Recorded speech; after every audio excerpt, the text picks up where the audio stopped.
Welcome to T five business lunch. నా పేరు ప్రణీత్. ఇక నిన్న మంచి లాభాలతో ముగిసిన మార్కెట్లు ఇవాళ ఆ లాభాన్ని స్వల్పంగా కోల్పోతున్నాయి. మేబీ ప్రాఫిట్ బుకింగ్ అనుకోవచ్చు మనం. Sensex almost more than 50 points, Nifty around 25 points losses లో ట్రేడ్ అవుతుంది అని చెప్పుకోవచ్చు. ఇక మనం బ్రెడ్ వైజ్ గా చూసుకున్నట్లయితే ఆల్మోస్ట్ ఈక్వల్ గా కనిపిస్తుంది. 700 స్టాక్స్ అడ్వాన్సెస్ లో ఉండగా 650 అబోవ్ స్టాక్స్ డిక్లైన్స్ లో కనబడుతూ ఉన్నాయి. ఇక మధ్యాహ్నం ప్రారంభమైన యూరోపియన్ మార్కెట్ లో స్వల్ప నష్టాల్లో ట్రేడ్ అవుతున్నాయి అని చెప్పుకోవచ్చు. ఇక సాఫ్ట్వేర్ మేజర్ టీసీఎస్ ఇవాళ టాప్ గెయినర్ గా కనబడుతుంది. ఇండెక్స్ లో మోర్ దెన్ 5% లాభాల్లో ఉంది. తర్వాత సిమెన్స్, పవర్ గ్రిడ్, ఆర్కమ్ ఆ తర్వాతి స్థానాల్లో ఉన్నాయి. అయితే ఇక నష్టపోతున్న విప్రో కూడా సాఫ్ట్వేర్ మేజర్ కావడం విశేషం. ఒక సాఫ్ట్వేర్ మేజర్ లాభపడుతూ ఉండగా టాప్ గెయినర్ గా ఉండగా మరో కంపెనీ లాసెస్ లో కనబడుతుంది. 4.99 ఆల్మోస్ట్ 5% లాభాల్లో కనబడుతుంది. దీని కారణం నిన్న టీసీఎస్ మంచి రిజల్ట్స్ ప్రకటించగా విప్రో మాత్రం నిరాశాజనకంగా ప్రకటించిందని చెప్పుకోవచ్చు. ఆ తర్వాత సిసాగోవా, యాక్సిస్, స్టెర్లైట్ ఆ తర్వాతి స్థానాల్లో నష్టపోతున్న స్టాక్స్ గా చెప్పుకోవచ్చు. ఇవాళ మార్కెట్ ని లీడ్ చేస్తున్న స్టాక్స్ లో కూడా సాఫ్ట్వేరే ఉన్నాయి. టీసీఎస్, ఇన్ఫోసిస్ రెండు మార్కెట్ ని లాభాల్లో ఉంచడానికి ట్రై చేస్తుండగా విప్రో మాత్రం నష్టపోతుంది. ఇక ఇండెక్స్ వైజ్ గా చూసుకున్నట్లయితే, సెక్టర్ వైజ్ గా చూసుకున్నట్లయితే as usual IT top gainer గా కనబడుతుంది. మోర్ దెన్ 1% లాభాలు ఉంది. తర్వాత టెక్నాలజీ, కన్స్యూమర్ డ్యూరబుల్స్ ఉన్నాయి. టాప్ లూజర్ గా చూసుకున్నట్లయితే రియాలిటీ 1.33% నష్టాల్లో ఉంది. ఆ తర్వాత మెటల్ కంటిన్యూ చేస్తూ ఉంది. కోర్స్ ఇక మార్కెట్ల గురించి విశ్లేషణ అందించడానికి అలాగే కాలర్స్ కి సమాధానాలు ఇవ్వడానికి ప్రస్తుతం మనతో పాటు ఇన్వెస్టర్ శేషు గారు ఉన్నారు. కుటుంబరావు గారు కాసేపట్లో జాయిన్ అవుతారు. శేషు గారు, గుడ్ ఆఫ్టర్నూన్. సో మార్కెట్ నిన్నటి లాభాన్ని స్వల్పంగా ఇవాళ కోల్పోతుంది. సో దీన్ని ప్రాఫిట్ బుకింగ్ అంటారా, ఏమంటారు మీరు?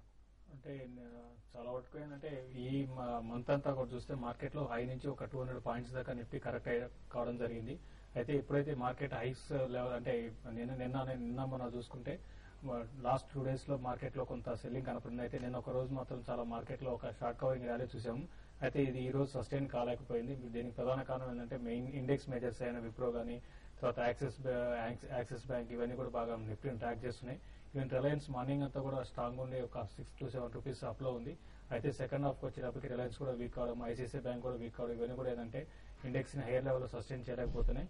ఓవరాల్ గా మార్కెట్స్ కొంత రేంజ్ బౌండ్ ఉండే అవకాశం ఎక్కువ కనపడుతుంది. ఒకవేళ నిఫ్టీ గానీ 6100 పైన సస్టైన్ కాగలిగితే ఫ్రెష్ అప్ ట్రెండ్ ఉంటుంది. లేదంటే మాత్రం మార్కెట్ లో కొంత డౌన్ సైడ్ ఉంటూ 6050 దగ్గర నిఫ్టీ కొంత సపోర్ట్ ఉంది. అది కానీ బ్రేక్ అయిందంటే షార్ట్ టర్మ్ మరి ఫర్దర్ గా మార్కెట్ లో వీక్ అయ్యే అవకాశం ఉంది. ఇంకోటి నెక్స్ట్ వీక్ F&O క్లోజింగ్ ఉంది కాబట్టి మార్కెట్ లో కొంత వోలటాలిటీ అనేది చోటు చేసుకునే అవకాశం ఎక్కువ కనబడుతుంది. ఓకే, అలాగే శేషు గారి ఇవాళ ఒక సాఫ్ట్వేర్ కి సంబంధించిన రెండు మేజర్ కంపెనీలు టీసీఎస్ 5% గెయిన్స్ లో ఉంటే విప్రో 5% లాస్ లో కనబడుతుంది. సో దీనికి నిన్న రిలీజ్ అయిన రిజల్ట్స్ కారణం అంటారా?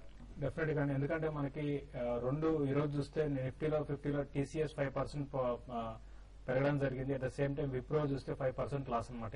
ఇది ఈ మూల ఉంది, ఇది ఆ మూల ఉంది. దీనికి ప్రధాన కారణం రిజల్ట్ అని చెప్పొచ్చు. రిజల్ట్ ఒకటేమో బాగా మంచి రిజల్ట్ అనౌన్స్ చేసింది, ఇంకోటి కొంత డిసప్పాయింట్మెంట్ చేసింది విప్రో రిజల్ట్. దానివల్ల ఇది 5% నష్టపోయింది. ఏదైనా కూడా ఐటీ మేజర్స్ అయిన రెండిట్లో ఒకటేమో 5% పెరగడం, ఒకటి 5% పడడం అనేది కొంచెం మార్కెట్ కి ఈ రోజు ఒక డిఫరెంట్ సినారీ అని చెప్పొచ్చు అండి. ఓకే, ప్రస్తుతం మనతో పాటు కుటుంబరావు గారు కూడా జాయిన్ అయ్యారు. వెరీ గుడ్ ఆఫ్టర్నూన్ కుటుంబరావు గారు. సో కుటుంబరావు గారు, ఇవాళ మార్కెట్ నిన్న భారీగా లాభపడ్డ మార్కెట్ ఇవాళ మళ్ళీ స్వల్ప నష్టాలని చవి చూస్తా ఉంది. దీన్ని ఏమంటారు? ప్లేన్ కన్సాలిడేషన్ అండి. మనం లాస్ట్ 1 week నుంచి చూసిన వొలటిలిటీ చూస్తూ ఉంటే ఇవాళ లిటరల్లీ ఫ్లాట్ మార్కెట్ అని అనొచ్చు అనమాట. ఎందుకంటే చాలా తక్కువ వొలటిలిటీ ఉంది అండ్ వెరీ నేరో రేంజ్ లో మూవ్ అవుతుంది అనమాట. ఇన్ఫాక్ట్ నిఫ్టీ ఫ్యూచర్స్ కూడా మనం అబ్జర్వ్ చేస్తే టోటల్లీ హై లోకి బ్యాండ్ కూడా లెస్ దాన్ 40 పాయింట్స్ ఉంది. ఈ మధ్య ఎవ్రీడే మనం మోర్ దాన్ 100 పాయింట్స్ చూస్తున్న తరుణంలో కూడా ఇంత తక్కువ బ్యాండ్ ఉండి కన్సాలిడేషన్ మోడ్ లోనే ఉంది. మేజర్ లాసెస్ కూడా except result oriented stocks, Wipro లాంటి స్టాక్స్ లో తప్పితే కనపట్టలేదు మనకి. అండ్ జనరల్లీ ఈ కన్సాలిడేషన్ ప్యాటర్న్ లో సైడ్ కౌంటర్స్ లో యాక్టివిటీ బాగా పెరిగింది అనమాట. ఎస్పెషల్లీ రేమండ్స్ అవనండి, SRI అవనండి, ఇలాంటి స్టాక్స్ అన్నింటిలో కూడా మంచి గెయిన్స్ తోటి ట్రేడ్ అవడం కూడా మనం చూస్తున్నాం. నిఫ్టీ ఫ్యూచర్స్ కి వచ్చేసేపటికి 6120, 6140 మధ్యలో మాత్రం స్ట్రాంగ్ రెసిస్టెన్స్ కనిపిస్తుంది. ఆన్ అండ్ ఆఫ్ 6140 దగ్గరికి వచ్చినప్పుడల్లా కాస్త సెల్లింగ్ ప్రెషర్ ఎమర్జ్ కావటం. బట్ 6100 బెంచ్ మార్క్ అవుతుంది నిఫ్టీ ఫ్యూచర్స్ కి. ద మొమెంట్ 6100 కింద కంటిన్యూస్ గా ట్రేడ్ అవుతూ ఉంటాయి for more than half an hour or 1 hour. ఈ లాస్ట్ నిన్నటి గెయిన్స్ ఏవైతే ఉన్నాయో అవి కాస్త ఇవాపరేట్ చేయడానికి పాసిబిలిటీ ఉంటుంది. ఆ లెవెల్ కేర్ఫుల్ గా వాచ్ చేయమని చెప్పేసి చెప్తాను. ఓకే అండి. మన ఫస్ట్ కాలర్ కుమార్ గారు హైదరాబాద్ నుంచి లైన్ లో ఉన్నారు, వారితో మాట్లాడదాం. హలో హలో, కుటుంబరావు గారు అండి. క్వశ్చన్ చెప్పండి. వచ్చేసి రిలయన్స్ ఇన్ఫ్రా 1100 లో ఉన్నాయండి మా దగ్గర హోల్డింగ్ లో ఒక 8 months నుంచి. ప్లస్ టాటా ఎలక్సీ 280 లో ఉన్నాయి. వీటికి టార్గెట్ ప్రైస్ ఎక్కడ ఎగ్జిట్ కావాలి ఏంటి చెప్తారండి? ఓకే, ఒకటండి టాటా ఎలక్సీ మాత్రం ఈ మధ్య బాగా హైట్ అండ్ వాల్యూమ్స్ రావటం, హైట్ అండ్ యాక్టివిటీ చూడటం కూడా మనం అబ్జర్వ్ చేసాం అనమాట. స్టాక్ లో నేను అనుకోవటం మాత్రం కరెంట్ లెవెల్స్ నుంచి కూడా స్టాక్ పెరగడానికే పాసిబిలిటీ ఎక్కువ ఉంది. అండ్ ఓవరాల్ గా టాటా గ్రూప్ వాళ్ళ సాఫ్ట్వేర్ ఆపరేషన్స్ అన్ని కూడా డివిజన్స్ వైజ్ కన్సాలిడేషన్ మోడ్ లో ప్లాన్ చేస్తున్నారని కూడా తెలుస్తోంది. టెలికాము ప్లస్ సాఫ్ట్వేర్ అన్ని కూడా. కాబట్టి ఎట్ సమ్ పాయింట్ ఆర్ ఇదనమాట సిఎంసి, టాటా ఎలక్సీ, ఇటు టీసీఎస్ అన్నిటిది కలిపి రీఆర్గనైజేషన్ స్ట్రక్చర్ రావచ్చు. అండ్ టాటా ఎలక్సీ వరకు వచ్చేపాటికి ఇటు యానిమేషన్ మీడియాకి కూడా ఎక్కువ క్యాటర్ చేస్తుంది కాబట్టి సెపరేట్ డివిజన్ ఫామ్ అవడానికి కూడా మనం రూల్ అవుట్ చేయలేము అనమాట పాసిబిలిటీ. కాబట్టి మీడియం టర్మ్ వ్యూ తోటి మీరు హోల్డే చేయండి స్టాక్ ని. Surprising target of even 380-400 rupees కూడా రావచ్చు అని చెప్పేసి అని అనుకుంటున్నా. అందుకని చెప్పేసి హోల్డ్ చేయండి. సెకండ్ స్టాక్ ఇది రిలయన్స్ ఇన్ఫ్రా చాలా బ్రాడ్ ట్రేడింగ్ బ్యాండ్ లో మూవ్ అవుతుందండి. 1000 కిందకు వచ్చినప్పుడు మాత్రం మీకు ఫ్రెష్ బయింగ్ ఎమర్జ్ అవుతుంది. బట్ ఈవెన్ 1150, 1160 లెవెల్స్ కి వచ్చినప్పుడు కూడా కాస్త సెల్లింగ్ ఎమర్జ్ అవటం మనం చూస్తున్నాం. ఈ ప్యాటర్న్ నుంచి బ్రేక్ అవ్వాలంటే ఈ కంపెనీ ఎగ్జిక్యూట్ చేస్తున్న BOT ప్రాజెక్ట్స్ కానీ ఇన్ఫ్రాస్ట్రక్చర్ ప్రాజెక్ట్స్, ఎస్పెషల్లీ ఈ రోడ్స్ రంగంలో కంపెనీ చాలా మేజర్ ఆర్డర్ బుక్ పికప్ చేసింది లాస్ట్ 2 years లో. దాని నుంచి రిజల్ట్స్ రావడం మొదలైనప్పుడు నేను అనుకోవటం అప్వర్డ్ ట్రెండ్ బాగా ఎవిడెంట్ గా ఉంటుంది. యాజ్ ఆఫ్ నౌ అయితే స్టాక్ హోల్డ్ చేయండి. Nothing to worry about in the stock. But major move 1130, 1140 తర్వాత వస్తుంది. ఓకే, నెక్స్ట్ కాలర్ మనకి విజయవాడ నుంచి ప్రసాద్ గారు ఉన్నారు. హలో హలో, నమస్తే సార్. నమస్తే అండి, చెప్పండి. పాలిమీడికేర్ ఈ రేట్లో తీసుకున్నా. విఐపి ఇండస్ట్రీస్ 600లో ఉన్నాను, హోల్డ్ చేస్తున్నా. First stock ఏదన్నారండి? పాలిమీడికేర్ అండి. ఓకే, కానీ విఐపి ఇండస్ట్రీస్ అని చూస్తే రీసెంట్ గా ఈ స్టాక్ అయితే చాలా వోల్టాలిటీ ఉందండి. ఈ స్టాక్ లో హెవీగా ఒక రోజు పడ్డము, ఒక రోజు పెరగడం ఈ విధంగా ఉంది.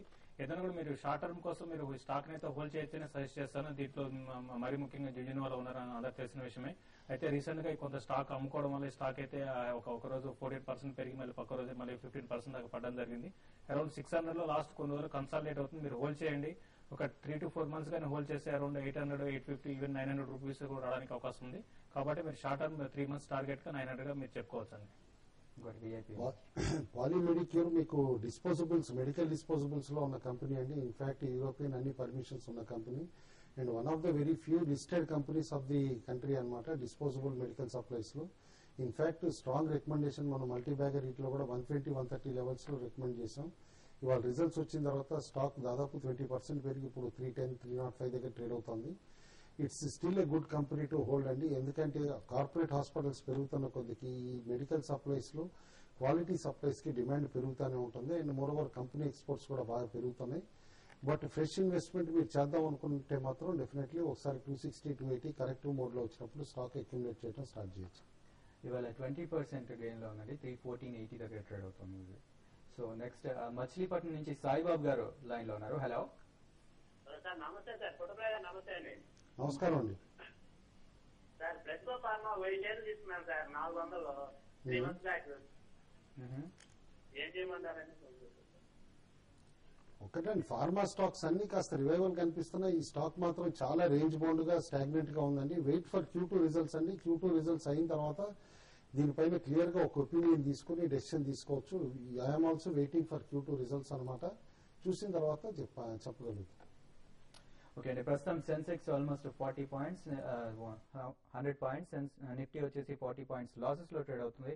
ఇప్పుడు ఒక షార్ట్ బ్రేక్ తీసుకుందాం. బ్రేక్ తర్వాత మరిన్ని కాల్స్ చూద్దాం.